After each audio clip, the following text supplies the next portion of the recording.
if I became an online instructor, maybe some training that I would have to go through, and then kind of just a day in the life of, you know, a regular day of class, what that might look like. Sure.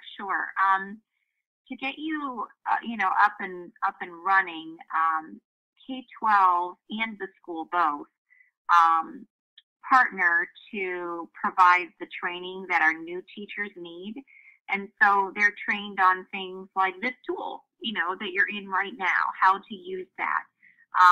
Also kind of the overview of the curriculum and how to use the platform, where to access things, how to message and communicate with parents in the system that we have, and, you know, with students as well. So there's a whole technology piece of being able to utilize the tools that are at your disposal.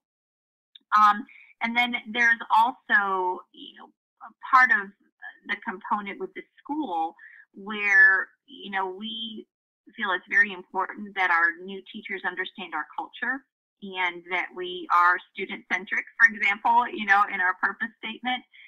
You know, so there's that kind of component that goes along with professional development. We have online meetings very regularly. The teams meet together. We have TBTs, which are, you know, smaller groups where they look at student data, and that's kind of there's a little bit of professional development that goes along with that as well.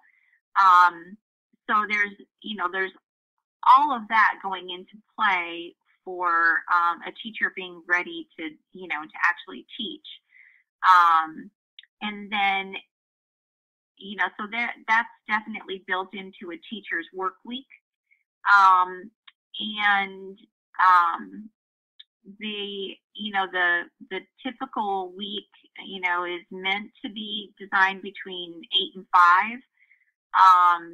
And, you know, that's when teachers are most accessible in that way. And that's when, you know, they would be both, you know, answering the bulk of students' questions and, you know, that kind of thing.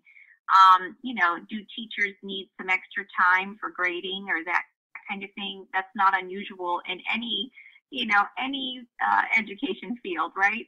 You know, to sometimes go beyond that typical time because there's either some additional preparation or there's some grading that needs to be done or that kind of thing.